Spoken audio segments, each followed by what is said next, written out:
I'm Helen McGovern-Pilot, and I have the honor of being the Executive Director of the Emergency Food Network. In case you don't know who we are, we have been in existence for almost 32 years, and our responsibility is to provide free food to 62 meal sites, food banks, and shelters in Pierce County.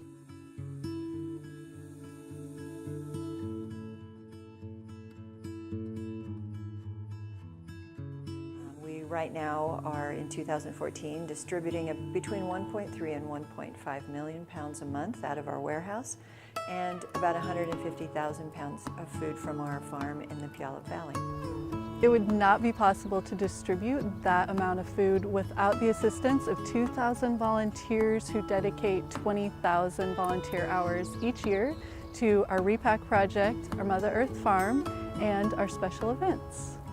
At the Repack Project, volunteers come to our distribution center in Lakewood and they repackage bulk foods into smaller family-sized quantities. Once the food is repackaged, then it's ready to go out to individuals and families in need in our community. The bulk foods are actually either purchased or donated.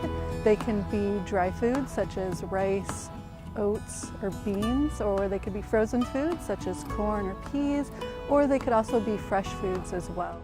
My name is Kevin. I'm the Repack coordinator. I've been with Emergency Food Network for 3 years. We distribute it to 60 food banks, 4 hot meal sites, 85% of Pierce County.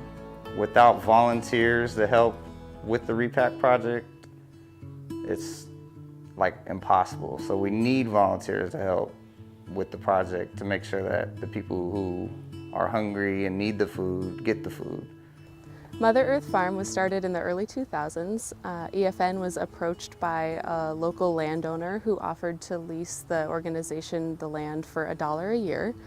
And she said she would do so if EFN wanted to grow food just for food banks. We serve about 15 to 20 different hot meal sites and food banks in Pierce County. We grow about 40 different varieties of fruits and vegetables, and we also have a small herb garden and a small flower garden.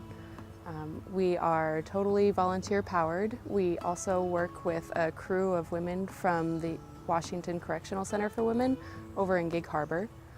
They come out 4 days a week and they do the bulk of the labor, and then on Fridays and Saturdays we have volunteers out, and that really helps us out a lot. We couldn't do it without them.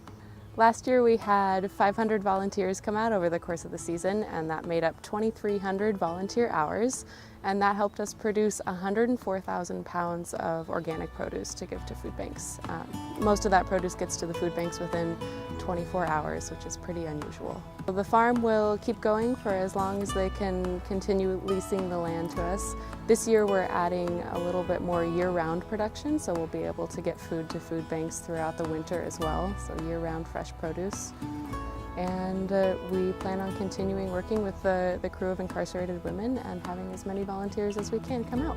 At Emergency Food Network, unfortunately, the need in our community has continued to grow. In fact, over the last 6 or 7 years, it's gone up about 63%. That's the bad news. The good news is the volunteers seem to have gone up at about exactly the same percent.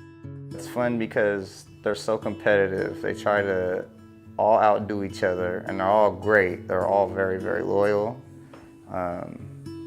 Everyone that I know comes in has an absolute blast, and they're all trying to compete to get on the board, but in reality, it's to feed the needy, you know, it's the mission. Make sure nobody goes hungry, that everybody gets food. For one, it makes you feel good. For two, it's super, super fun. Like, just to know that you helped the cause of fighting hunger, it's a blessing.